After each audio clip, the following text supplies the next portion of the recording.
బానిసలు చేసుకున్నారంటే మనకు పావులా ఇచ్చి ముప్పావులా దోచేసుకుంటున్నారు.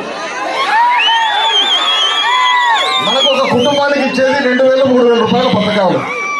మనం 3,000 రూపాయలతో పథకంతో మొత్తం బతుకుతామా? ఒక కుటుంబానికి కనీసం 15,000 రూపాయలు కావాలా?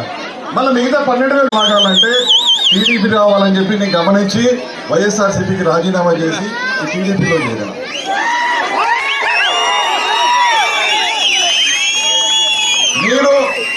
నేను ఒక పెద్ద డాక్టర్ని. నేను అన్యాయాన్ని ఎదిరించి చరిత్రలో మిగిలిపోయి ఒక మంచి మనిషి అనిపించుకోవాలని చెప్పి ఏ పదవులు ఆశించకుండా నిస్వార్థంగా టీడీపీలోకి వచ్చాను. నాకు నారా చంద్రబాబు నాయుడు దగ్గర కూర్చోబెట్టారు. అన్న నువ్వు టీడీపీలోకి వస్తున్నావు, నీకేం కావాలన్నారు. అన్న నాకు ఏమొద్దన్నా, నాకు పదవులే వద్దు, ఒకసారి చూసి వచ్చిన మంచి నాయకులను మీరు నిలబెట్టినారు. నాగరాజు నిలబెట్టినారు, జై నాగేశ్వరరెడ్డిని నిలబెట్టినారు.